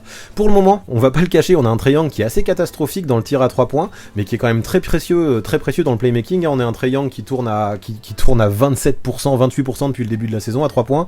C'est pas beau, mais j'aime bien la complémentarité de ces deux joueurs qui peu à peu apprennent à jouer ensemble, alors que c'était pas gagné au début. On a la défense de Dejounte Murray qui peut compenser l'absence de défense de Trae Young un petit peu. Je trouve qu'ils jouent de mieux en mieux ensemble. On a un Dejounte Murray qui fait aussi des progrès à 3 points. À la base, c'était pas du tout sa spécialité, mais aujourd'hui, mine de rien, c'est quand même un joueur qui tourne à, j'ai les stats, 38,7% à 3 points au moment où j'avais fait mon screenshot, donc c'est plutôt propre, et c'est bien qu'il arrive à se muer un petit peu dans ce rôle-là, à enfiler ce costume, à jouer même un petit peu off-ball, parce qu'on l'a vu l'année dernière, on a un Trae Young qui joue pas beaucoup off-ball, et du coup, ça faisait que les deux joueurs se marchaient sur leurs pieds. Mais vu qu'on a un Dejounte Murray qui a réussi à s'adapter, et vu qu'on a une équipe qui tourne mieux offensivement avec la présence de Quinn Snyder, c'est bien, les ajustements semblent bien se faire avec le temps, les automatismes semblent se trouver aussi.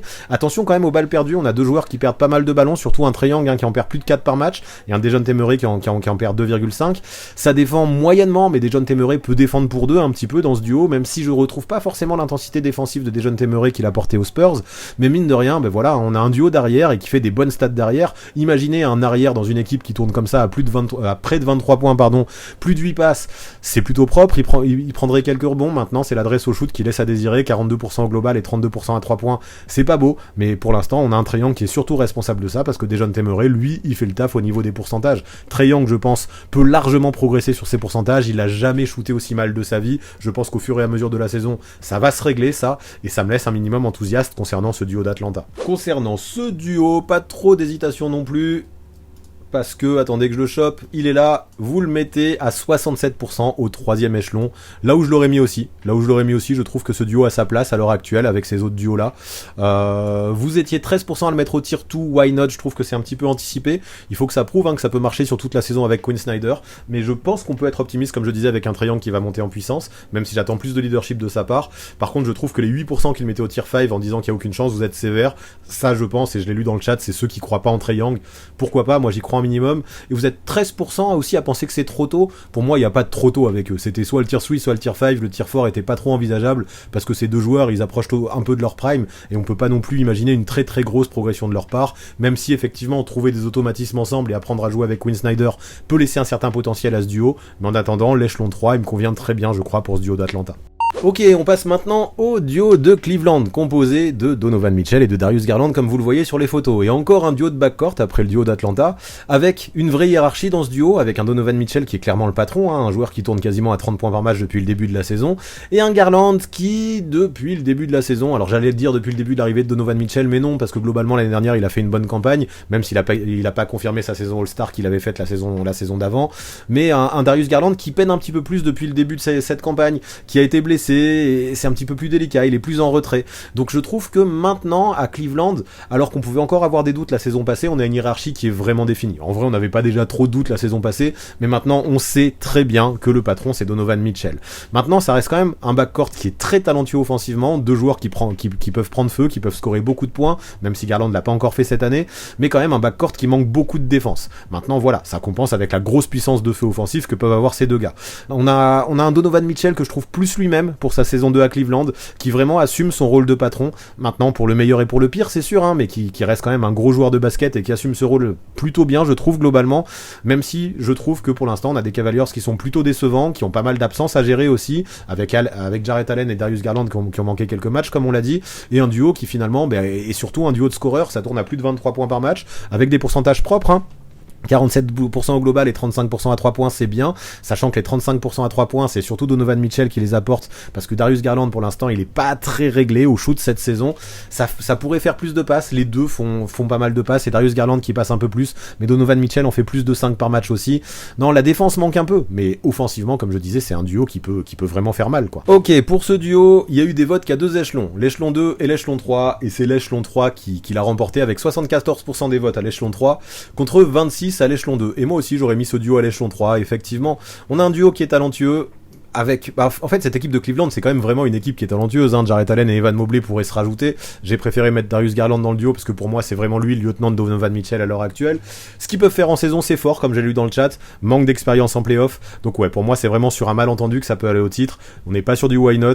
Je pense que ouais, pour cette saison, effectivement, Darius Garland, Donovan Mitchell, c'est fort, mais ça demande beaucoup plus de confirmation, d'automatisme peut-être. C'est peut-être pas forcément facile de jouer avec Donovan Mitchell, comme je l'ai lu dans le chat aussi. Donc tier 3 pour ce duo des Cavaliers, ça me convient bien, même si sur le papier ça pourrait potentiellement viser un tier 2 si Darius Garland justement se remet à jouer au niveau qu'il avait il y a 2 ans, ou même qu'il a eu pendant une bonne partie de la saison passée. Maintenant, on passe au duo de Denver, le duo champion en titre, composé de Nikola Jokic et de Jamal Murray. Donc ouais, c'est un duo qui est allé au titre la saison passée, un Jokic qui cette saison fait du Jokic, mais en encore mieux, parce qu'il score encore plus, il est limite à 30 points par match cette saison, alors qu'il en scorait plutôt 25 la saison passée, un Jokic qui est vraiment phénoménal depuis le début de cette campagne, un Jamal Murray qui est un petit peu plus en retrait par rapport à ses playoffs de la saison passée, qui est un peu plus discret, mais qui joue juste quand même globalement, même s'il vient de se blesser, un duo intelligent, hein, qui se connaît parfaitement bien, qui sait jouer ensemble, qui ont fait toute leur carrière du côté de Denver aussi, et ils ont pris le temps justement de créer des automatismes, et ça se voit dans leur jeu. Attention juste au souci de blessure de Jamal Murray, c'est le seul petit bémol de ce duo, mais sinon il est juste magnifique. Donc ouais, on le voit, quand Jamal Murray est au top de sa forme, et quand il arrive en playoff au top de sa forme, c'est un duo qui est phénoménal, hein, et on va voir où vous le classez.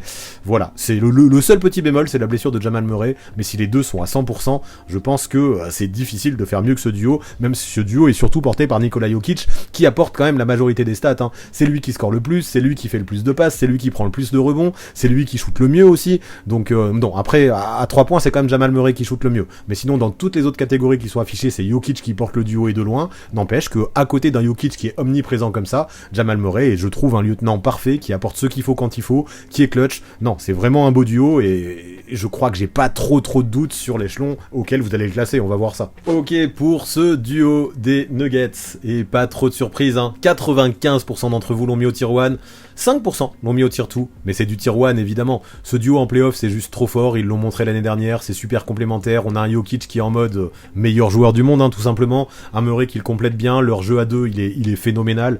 Non, ça joue trop bien, deux joueurs qui peuvent se transcender en playoff, qui peuvent être exceptionnels en playoff. Donc ouais, petit doute sur les blessures de Murray, mais let's go. Moi j'ose penser que maintenant il est au top de sa forme. Là, de toute façon, c'est ce que je disais un petit peu, tous ces duos, l'idée c'est de les juger en fonction où tous ces duos on leur mettrait le même supporting cast et essayer de voir qui a le plus de chances d'aller au titre. Et même si bien sûr le supporting cast de Denver était très important pour aller au titre l'année dernière, hein, big up à des mecs comme Aaron Gordon, comme Kentavious Caldwell-Pope, Michael Porter Jr. un peu aussi, même si ces finales ont été compliquées. Donc oui, c'est toute une équipe, hein, qui a gagné le titre, mais ce duo, moi j'ai envie de dire, avec un Nikola Jokic qui est à ce niveau et un Jamal Murray qui peut atteindre ce niveau exceptionnel en playoff, ben voilà, si tu leur mets le même supporting cast que tous les autres duos, jusque là je les vois au-dessus moi aussi, et pareil je les aurais mis au tier 1. Désormais, le duo des Los Angeles Lakers, composé de LeBron James et de Anthony Davis, qui, sur le papier, évidemment, c'est un énorme duo. Vraiment, on a deux superstars en puissance, qui se complètent bien, on a deux joueurs, on a pas mal d'équipes qui aimeraient avoir ne serait-ce qu'un de ces deux seuls joueurs en tant que franchise player. Les Lakers les ont associés, et forcément, ça marche très bien. On a un LeBron qui, a 38 ans, bientôt 39, mais qui est toujours le patron en attaque. On a un AD qui est toujours le patron en défense. Le souci, bien sûr, c'est qu'on a un LeBron qui est un petit peu moins athlétique à son âge, qui défend un petit peu moins. On a un AD qui a toujours des incertitudes sur sa santé. C'est ça qui crée des limites à ce duo. Ça fait qu'il y a quelques irrégularités offensives aussi, notamment du côté de Anthony Davis, qui peut tout péter, mais qui de temps en temps, un match, on le reconnaît pas. Il porte une espèce de masque où justement il devient soft, Anthony Davis. Et c'est dommage parce que quand il veut, ça peut quand même être un joueur dur. Mais sans ça, c'est quand même un duo qui a tout. Malheureusement, on a un LeBron qui vieillit et un AD qui se blesse un petit peu trop souvent. Mais sans ça, il suffit de regarder les stats.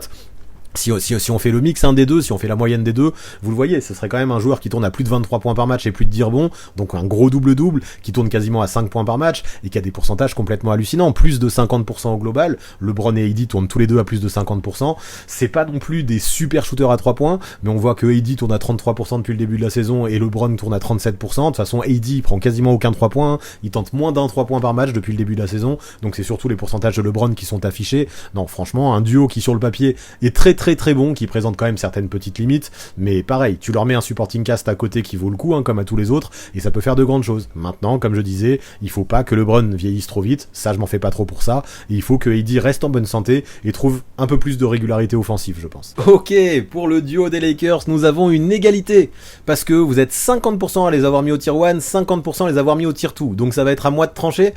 Vous saoulez, parce que je l'avais dit, j'avais dit que j'hésitais, perso, entre le tier 1 et le tier 2, parce que clairement, ce duo, comme je le disais, il a tout ce qu'il faut, mais c'est surtout une question de santé et de dureté un petit peu pour AD, mais il est capable de l'avoir, cette dureté, et vu que j'hésitais entre le tier 1 et le tier 2, je vous avais dit, c'est vous qui allez trancher. Résultat, on a 50% à chaque tier, donc c'est moi qui vais devoir trancher, et vu que je suis un grand optimiste, et vu que je pense que la santé ça peut marcher, et que AD peut le faire, je me dis que ce duo, si tu leur mets un supporting cast qui vraiment a de la valeur, comme on mettrait à tous ces duos. Je pense qu'ils ont pas le meilleur supporting cast du monde, en plus aux Los Angeles Lakers, c'est pour ça que les Lakers font pas le meilleur début de campagne du monde, même si forcément AD a aussi une certaine part de responsabilité, lui qui a manqué quelques matchs et qui a pas été très régulier, mais non, pour moi ça reste du tier 1, si tu leur mets un supporting cast de valeur, ça doit mener une équipe au titre, espérons juste que ça reste en bonne santé, je les mets au tier 1. Le duo suivant, c'est le duo des Nets, et c'est un petit peu un duo surprise, parce qu'il est composé de Michael Bridges, ça je m'y attendais, mais aussi de Cam Thomas, et je m'attendais pas à voir Cam Thomas dans un duo. Si j'avais dû pronostiquer pour un duo en début de saison, j'aurais peut-être mis Ben Simmons avec Michael Bridges, mais Ben Simmons c'est trop compliqué, on le voit depuis le début de cette campagne, ou j'aurais peut-être mis Cam Johnson. Mais non, on voit que c'est Cam Thomas, et clairement, de toute façon, il n'y a plus d'hésitation à avoir, parce que depuis le début de cette saison, c'est lui le meilleur marqueur des Nets, et avant sa blessure à la cheville, on l'a vu, il était complètement sur un nuage du côté offensif, en tournant à presque 27 points par match, et clairement, il a même pris la place de Michael Bridges en option 1. Maintenant, Cam Thomas, faut en être conscient, ça reste quand même un scoreur unidimensionnel. Pour moi, c'est pas un franchise player. Tu peux être une option 1 offensive sans être un franchise player. Il peut être un peu croqueur aussi, Cam Thomas, on va pas le cacher. Sa sélection de shoot est pas toujours folle, mais quel talent il a pour mettre le ballon dans le panier. À côté de lui, je trouve que c'est plutôt complémentaire. On a un Bridges qui est plus polyvalent, qui se concentre plus sur la défense et les autres aspects du jeu, c'est plutôt intéressant aussi.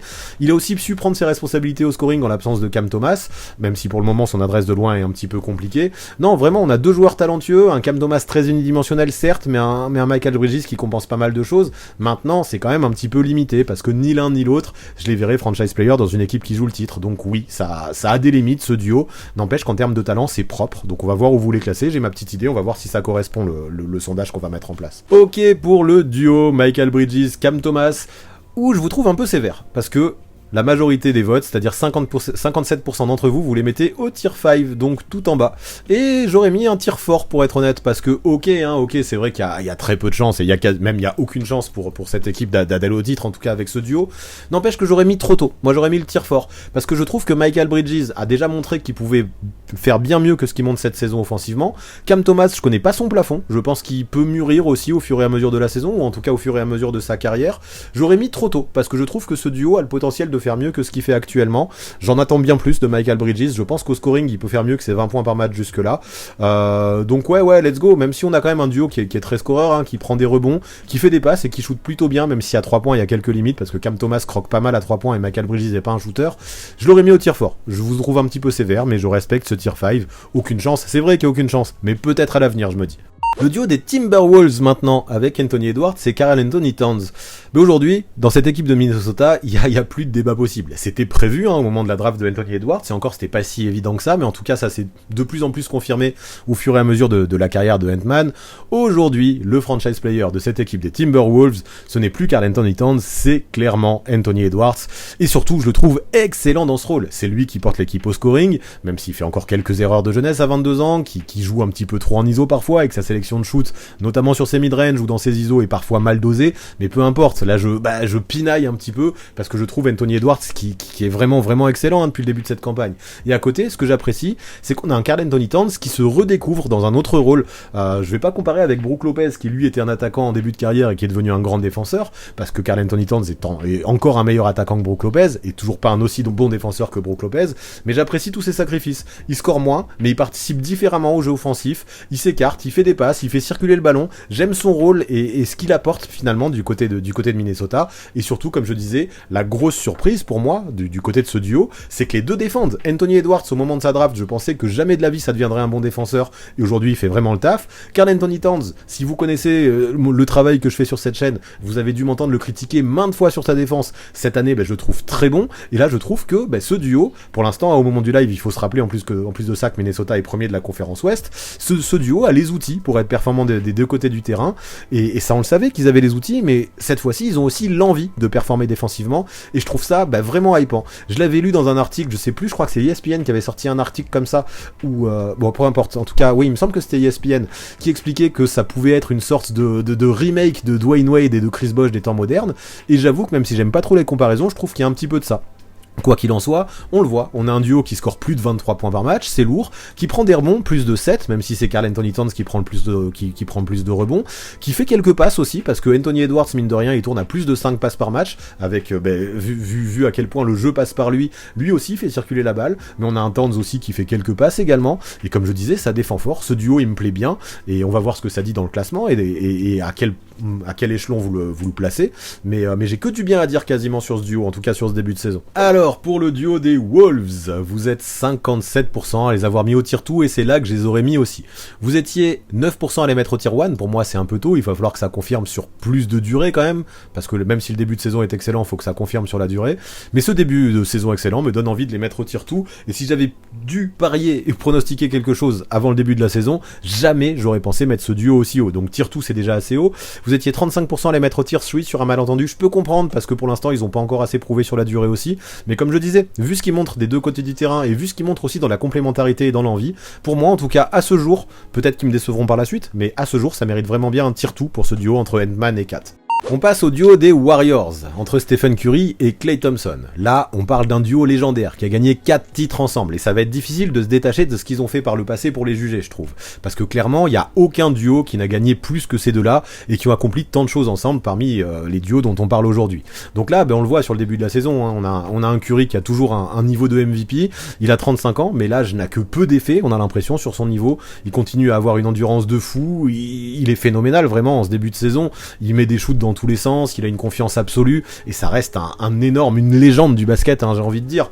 Le problème, c'est qu'à Golden State, depuis le début de la saison, même si on a un Klay Thompson qui a beaucoup apporté sur les 4 titres que Golden State a gagné, là, c'est que Stephen Curry, je trouve, pour l'instant, porte l'équipe presque à lui tout seul. Cette saison, pour le moment, même si ça peut changer, je trouve que Klay est pas au niveau. Et ce qui m'inquiète un petit peu le concernant, c'est que ok, on pourrait se dire oui, ça va, il va retrouver son rythme au fur et à mesure, il va retrouver son adresse, parce que son adresse est vraiment mauvaise en ce moment. Son adresse à 3 points est pas à la hauteur de ses standards, et même son adresse globale. Donc on pourrait se dire oui, les shooters, ça a des phases de moins bien et ça va retrouver son adresse. N'empêche que ce qui me chiffonne un petit peu, ce qui me chafouine le concernant, Klay Thompson, c'est que je trouve que pour l'instant en tout cas, et je trouve que ça fait un peu 2 ans que ça dure, il a pas forcément la bonne mentalité. Je le trouve beaucoup plus nerveux qu'à l'époque, je trouve qu'il se frustre beaucoup plus facilement, et il a un petit peu cette attitude comme ça depuis sa blessure. Bien sûr, c'est c'est toujours le lieutenant de Stephen Curry, mais je trouve qu'il a moins de présence défensive parce qu'il a plus les qualités athlétiques de l'époque pour défendre comme il le faisait avant, et il a plus non plus la même adresse et la même sérénité offensive qu'avant, même si ça peut revenir. Cette sérénité, je trouve qu'elle est importante, et je trouve, ouais, justement, moins serein. J'ai rien d'autre à dire de plus. On peut peut-être juste moins compter sur Klay Thompson qu'à une époque.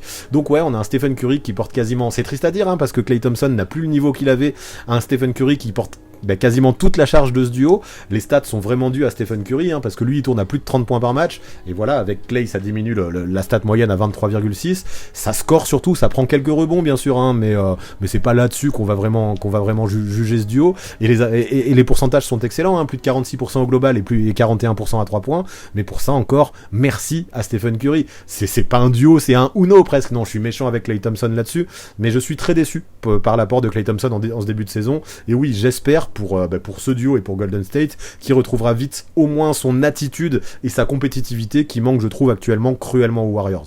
Ok pour ce duo des Warriors, et je vous trouve un petit peu sévère. J'avais peur que vous soyez trop enthousiastes les concernant, et finalement vous les mettez en dessous de moi, parce que vous les mettez au tier 3.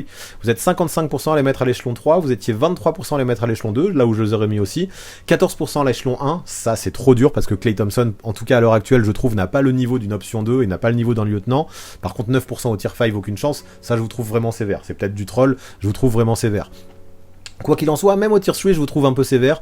Oui, sur un malentendu, ça peut passer, mais j'irai même sur du why not, parce que Klay Thompson peut retrouver son niveau. Stephen Curry est carrément injouable, il joue trop bien pour que j'accepte de mettre un duo avec n'importe quel joueur et Stephen Curry en dessous du tier 2. Donc ouais, ça, je suis désaccord, j'aurais mis le tier 2 pour eux.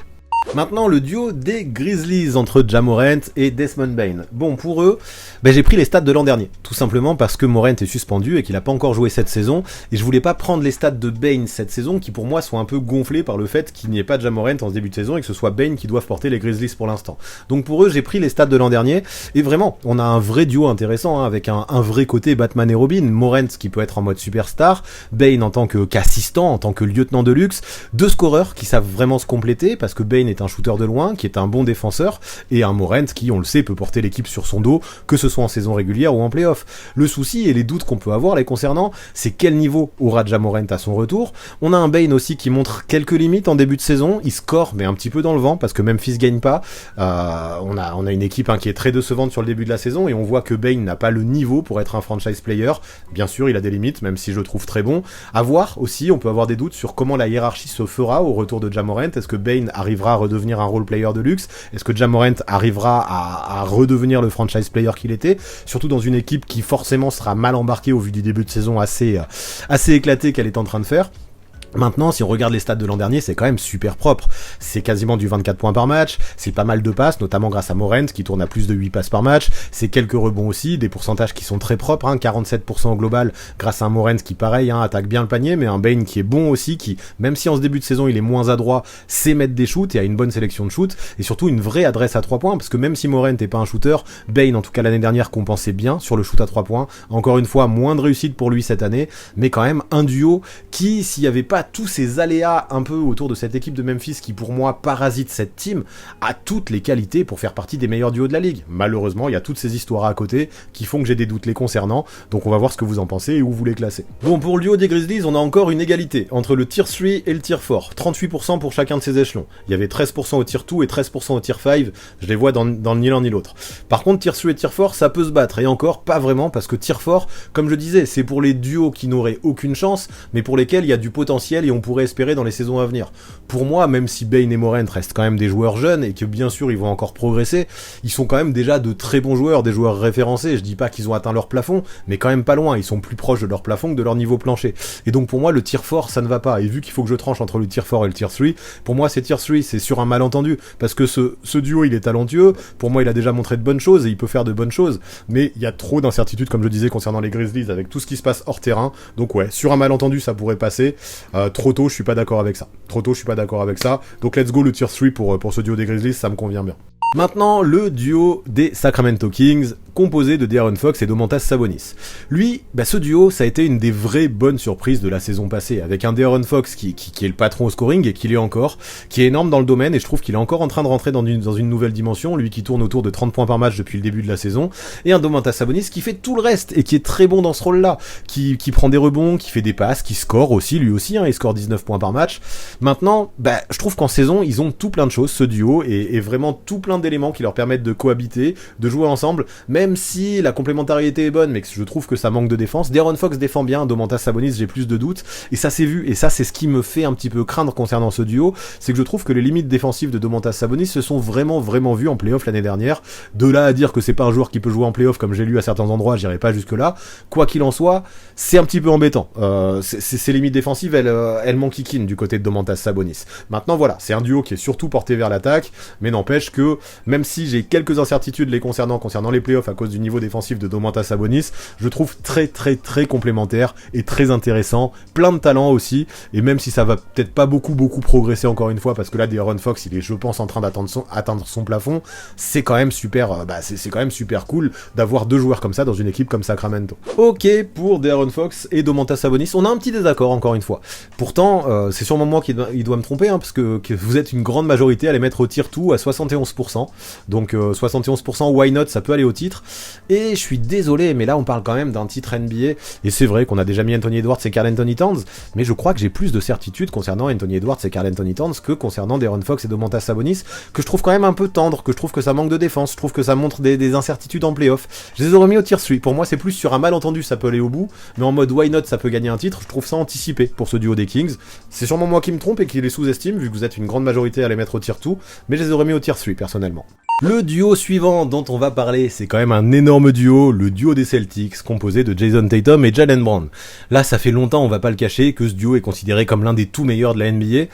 Pourtant, c'était pas gagné à la base, parce qu'on a quand même deux joueurs qui ont des qualités un petit peu similaires, qui évoluent au même poste, mais comme je disais en parlant de Kawhi Leonard et Paul George tout à l'heure, on se rend compte que même si ça évolue un petit peu au même poste, on n'a jamais assez de two-way players élites dans une équipe, et Jason Tatum et Jaylen Brown sont vraiment des two-way players élites. Et leur force, justement, c'est qu'ils jouent ensemble depuis toujours en NBA.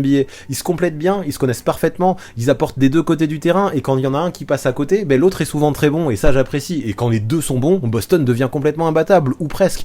On a quand même deux gros scoreurs très polyvalents, même si le patron aujourd'hui c'est Jason Tatum bien sûr, et que Jaylen Brown est le lieutenant, mais Jaylen Brown c'est quand même un lieutenant de luxe. On a deux joueurs qui sont tous les deux en plein prime. Là encore une fois on va garder que le duo, même si à Boston on se rend compte que c'est un trio, peut-être voire un quatuor avec Jrue Holiday et Kristaps Porzingis, mais aujourd'hui comme je disais on compare les duos en se disant ils ont tous le même supporting cast, donc on oublie Kristaps Porzingis, Jrue Holiday, Derrick White et tous les autres, et quoi qu'il en soit, de toute façon, même si on pourrait parler d'un trio et d'un quatuor, si on parle de duo du côté de Boston, Jaylen Brown et Jason Tatum sont bien au-dessus, largement, et regardez, ça score plus de 25 points par match en moyenne à 2, ça prend 7 rebonds, alors qu'on parle de 2 postes 3-4, de toute façon, c'est 2 postes 3 à la base, mais Jason Tatum est souvent utilisé au poste 4, ça fait des passes décisives aussi un minimum, donc 3,6 c'est pas exceptionnel, ça peut faire mieux, mais ça en fait, et surtout, ça shoot de façon exceptionnellement bonne, 49% au global, même si Jason Tatum shoot mieux, c'est quand même très très fort, et 38% à 3 points, et là les deux joueurs sont très bons, on a un Tatum à près de 40% et un Jaylen Brown à plus de 36%, c'est cool. À côté de ça, ça fait des interceptions, comme je disais, ça défend très très dur sur l'homme, ça défend très bien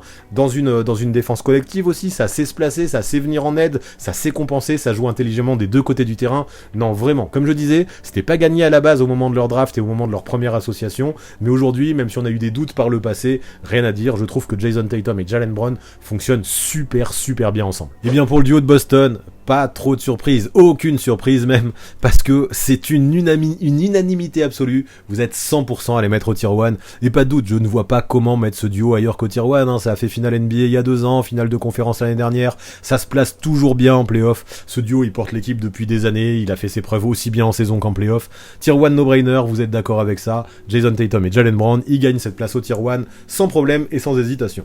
On passe au duo des Mavericks, qui est composé de Luka Doncic et de Kyrie Irving, comme vous pouvez le voir ici. Là, sur ce duo, c'est compliqué, parce qu'on a deux joueurs qui sont individuellement très très très forts, mais sur lesquels, sur leur complémentarité, j'avais pas mal de doutes l'an dernier. Et ces doutes, je vais pas le cacher, ils existent toujours. Cependant, il faut le noter, depuis le début de la saison, on a quand même un Luka Doncic qui est phénoménal, en mode MVP. Ça fait plusieurs saisons qu'il a ce niveau-là, mais je trouve encore meilleur, encore plus mûr, encore plus mature. Je trouve assez fabuleux Luka Doncic cette saison. Il pèse dans absolument tous les secteurs. Je trouve qu'il gomme en plus tous les aspects de son jeu qui étaient un peu moyennasse et qui devaient progresser. La défense c'est un peu plus propre, il arrive mieux à s'inscrire dans un jeu collectif, un peu moins d'ISO, même si beaucoup de choses passent par l'ISO du côté de Luka, et en même temps il est trop bon là-dedans, et en fait il pourrait permettre à lui seul, limite, de constituer un duo énorme avec n'importe quel joueur NBA. C'est un petit peu comme ce que je disais avec Stephen Curry auprès de Klay Thompson. Mais à ses côtés, mine de rien, alors que l'année dernière je savais pas trop ce qu'il allait apporter, Kyrie Irving, je trouve que là, il s'adapte de mieux en mieux à Luka Doncic. C'est un vrai soutien pour porter la balle. De plus, il arrive à jouer off-ball, il shoot de loin. C'est pas le meilleur défenseur du monde, mais il arrive à faire le taf un minimum sur l'homme. Alors c'est average, sans plus, mais voilà, ça manque de défense quand même ce duo. On va pas le cacher. Mais mine de rien, offensivement, je trouve que les deux s'adaptent bien. Avec un Kyrie Irving, on l'aime ou on l'aime pas, mais dans le jeu, je le trouve assez irréprochable. Et on le sait, de toute façon, Luka, à ses côtés, il avait besoin d'un mec qui le soulage un petit peu pour porter la balle et qui puisse shooter de loin. Kyrie Irving, il le fait. Les résultats, avec des guerriers autour d'eux, on a une équipe de Dallas qui tourne bien. Donc ces guerriers, on va les oublier, on va se concentrer toujours sur le duo, on a un Kyrie Irving bien sûr qui est toujours imprévisible, mais voilà, dans son implication, dans son attitude, je le trouve bien, je trouve qu'il apporte à cette équipe de Dallas, dans le jeu de Jason Kidd, et ce duo est finalement peut-être meilleur que ce qu'on aurait pensé dans la complémentarité, même si l'alchimie mérite encore d'être développée, même si les automatismes méritent encore d'être créés, il y a quand même de très bonnes choses, et quand on regarde les stats, ça ment pas, même si Luka Doncic apporte beaucoup là-dedans, ça tourne à plus de 26 points par match, ça prend quasiment 6 rebonds, plus de 7 passes, et puis voilà, pour les passes, Kyrie Irving, mine de rien, il en apporte quasiment 7, il marque plus de 22 points par match, il prend plus de 4 rebonds aussi, et dans les pourcentages, c'est assez fou. Bien sûr, Luka Doncic, c'est le plus propre, parce que là, depuis le début de la saison, le mec, il est quand même à 50% au global, et 42% à 3 points, en shootant des tirs qui sont incroyablement difficiles, et que limite, lui seul peut mettre, et il les met, c'est assez phénoménal, mais un Kyrie qui est bon aussi, 46% au global, 40% à 3 points, qu'est-ce que tu veux de plus offensivement? C'est super propre, donc ouais, des limites défensives, mais un duo qui se trouve de plus en plus, qui arrive de mieux en mieux à jouer ensemble, et ça je trouve que c'est très bien pour Dallas, on va voir ce que vous en pensez, mais ce duo me plaît bien depuis le début de la saison. Ok, pour le duo entre Luka et Kyrie, le duo des Mavs, ça part au tir-tout, là où je les aurais mis aussi, 62% au tir-tout, j'en vois dans le chat qui disent avec un Luka à ce niveau c'est forcément tier 1, je veux bien l'entendre, et surtout que Kyrie Irving a vraiment pas à se cacher sur le début de la saison, mais j'attends que ça prouve plus ensemble sur la durée, parce que même s'ils m'ont rassuré sur la complémentarité, je veux que ça me rassure sur la durée, j'ai encore des doutes en défense, tout ça, je trouve que ça manque un peu pour accéder au tier 1, mais à terme, ça peut vraiment le devenir, et clairement, ce duo, il mérite d'être au tier 2 au minimum, je pense. Vous étiez 62% à le mettre au tier 2, 19% au tier 1, 15% au tier 3, je trouve que c'est un peu sévère avec un Luka à ce niveau-là, effectivement, 4% au tier 5, on va arrêter d'abuser quand même.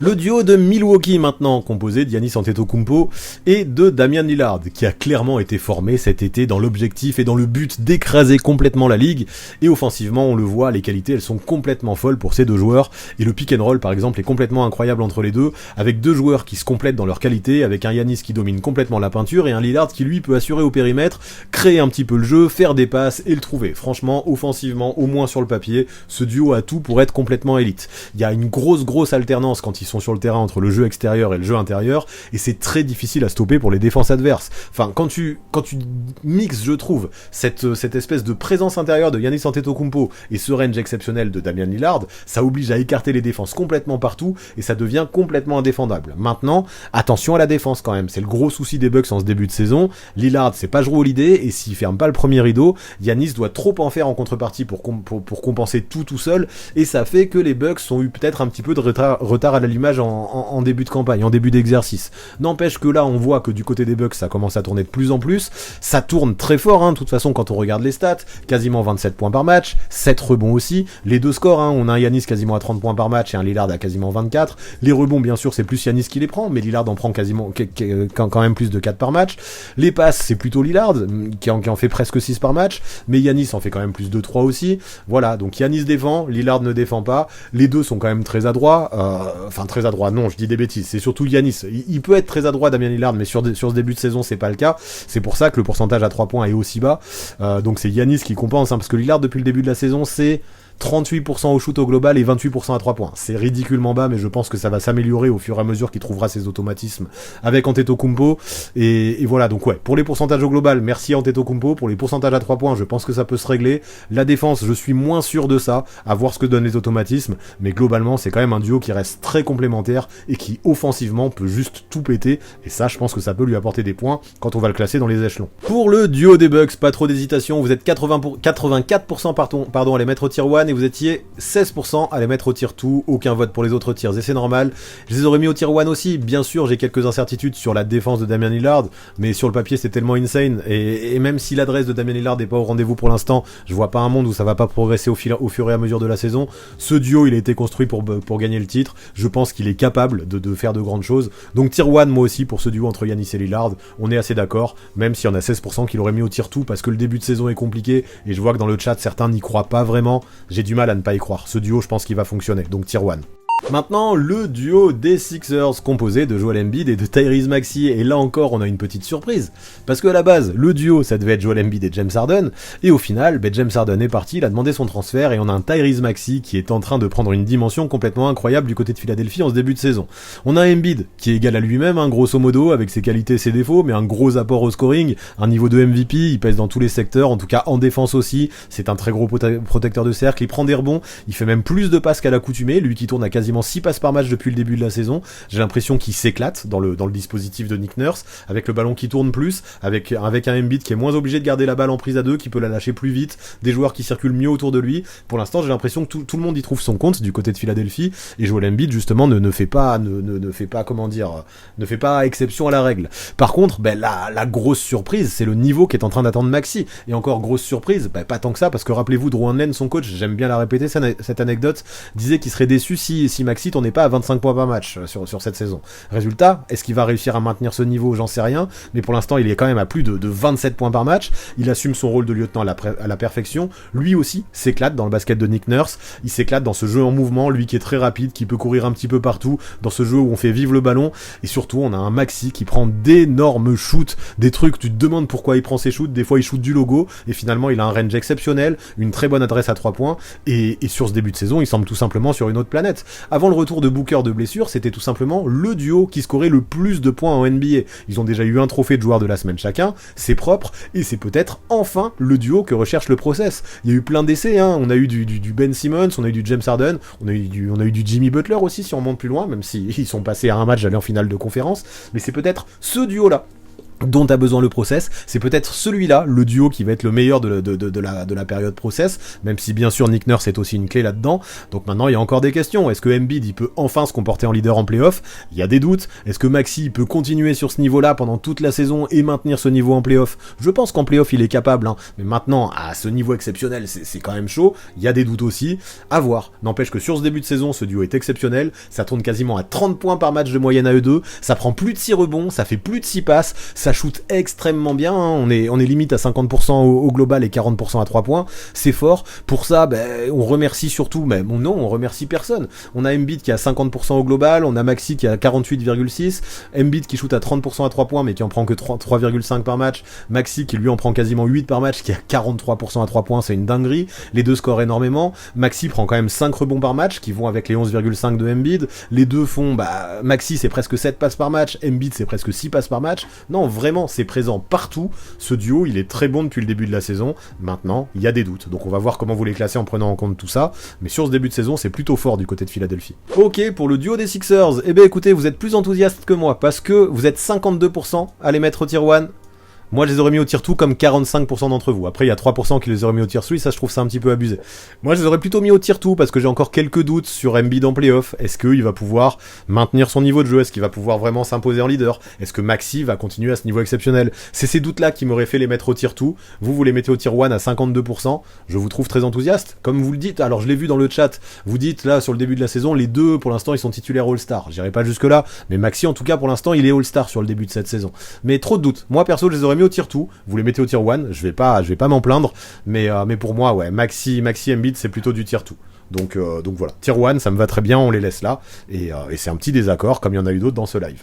Et pour le dernier duo du jour, c'est-à-dire celui qui score le plus en moyenne par match, voici le duo des Suns composé de Kevin Durant et de Devin Booker. Et clairement, on a un duo incroyable, on a deux joueurs super intelligents, avec des skills offensifs complètement insane chez les deux joueurs, deux mecs qui savent tout faire pour mettre le ballon dans le panier, qui ont aussi une énorme capacité d'adaptation, qui peuvent jouer avec tout un tas de joueurs et de profils différents. Je trouve ça très fort, et quand je parle de l'attaque, c'est pas que du scoring, c'est aussi des mecs qui peuvent créer le jeu, qui peuvent faire des passes, c'est assez hallucinant de voir le niveau de ces deux joueurs. Je parlais de pas mal de joueurs, je crois que c'était pour Anthony Davis et LeBron James, mais on peut le faire aussi pour Damian Lillard, Giannis Antetokounmpo, pour Jaylen Brown et Jason Tatum. Il y a beaucoup de teams qui aimeraient seulement avoir l'un des deux en tant que franchise player, et bien Phoenix a la chance d'avoir les deux, et c'est complètement fou, vraiment c'est complètement fou. Là ils sont associés du côté des Suns. Ok, cette équipe de Phoenix galère en ce début de saison, mais on a un Booker qui a pas joué, qui a manqué tout plein de matchs au départ, on a Bradley Beal qui a aussi manqué tout plein de matchs, on a des automatismes à trouver aussi avec cette équipe qui bouge tout le temps en fonction des présents et des absents, mais et surtout on a un supporting cast qui est pas vraiment au niveau, hein. On l'a vu l'année dernière en playoff, ça a fait souffrir les Suns, même s'il y a quelques améliorations cette saison, c'est pas ouf. On le voit, hein, surtout quand Booker était pas là, autour de KD, il y a pas grand monde qui assurait, alors que KD faisait plutôt le taf. Je trouve que si on parle que du duo, il y a beaucoup de positifs quand on parle d'eux, beaucoup de positifs à retenir quand on parle d'eux. Maintenant on a un Booker qui est revenu, qui est prêt à porter les Suns, je pense. Il va falloir voir encore, maintenant il va falloir qu'il lance vraiment sa saison, Devin Booker, et voir comment ça dure sur la suite. Mais quand on regarde les stats, encore une fois, c'est insane. Presque 31 points par match en moyenne à eux deux, plus de 6 rebonds, plus de 6 passes, presque 7 chacun, des pourcentages de fou malade, 54% au global, plus de 45% à 3 points. C'est juste complètement lunaire tout ce qu'ils sont en train de faire. Et les deux pèsent, c'est ça qui est important. Parce que Devin Booker c'est le meilleur passeur, certes il tourne quasiment à 9 passes par match, mais KD il est quasiment à 5. Sur les rebonds ils en prennent quasiment 7 chacun aussi, enfin plus de 6 chacun en tout cas. Sur les points ils en marquent plus de 30 chacun aussi. Et sur l'adresse, 56% pour Booker, même si l'échantillon est très faible parce qu'il vient de revenir, 51% pour Durant, les deux ils sont à plus de 45% de loin. Waouh, c'est juste fou, ce duo je le trouve assez excellent, et je reste persuadé qu'avec un meilleur supporting cast, ces Suns pourraient avoir plus d'ambition. Et pour le duo des Suns, pas de surprise aussi, vous êtes 81% à les mettre au tier 1, 19% au tier 2, pour moi c'est du tier 1 no-brainer, et pour être honnête, je comprends même pas ceux qui les mettent au tier 2, tellement j'hésiterai pas à les mettre au tier 1, parce que pour moi, si Phoenix a des difficultés en ce moment, c'est en raison des autres joueurs, pas en raison du duo Kevin Durant, Devin Booker. D'ailleurs on l'a vu l'année dernière face aux Nuggets, les deux ils ont été exceptionnels, c'est surtout, alors même si Kevin Durant sur la fin de la série a un peu baissé en niveau, mais surtout que le supporting cast, comme je disais, a pas assuré, mais ces deux mecs là, je trouve que si, c'était le but de live, hein. Si tu mets à tous ces duos le même supporting cast, forcément Kevin Durant, l'équipe de Kevin Durant et Devin Booker va arriver très loin, et pour moi c'est du tier 1. Après peut-être que ceux qui le mettent au tier 2 ont peur sur l'état de santé de Devin Booker, c'est vrai que c'est un petit peu inquiétant ces blessures en début de saison, ont peur peut-être pour l'âge de Kevin Durant, à mon avis c'est les seules raisons qui peuvent expliquer qu'on les mette au tier 2, mais pour moi c'est trop beau, c'est trop propre, ça joue trop bien au basket, des deux côtés du terrain en plus, ça sait tout faire, ça se complète bien, c'est deux joueurs qui s'adaptent l'un à l'autre, qui sont intelligents. Non, c'est tier 1 sans hésiter pour moi pour ce duo des Suns. Épilogue. Du coup, si l'on fait le bilan de ce live, avant de vous dire qui la commu a élu, meilleur duo de la NBA, parce que forcément on a fait un petit vote entre ceux du tier 1, on va faire un récap un petit peu en partant du tier 5.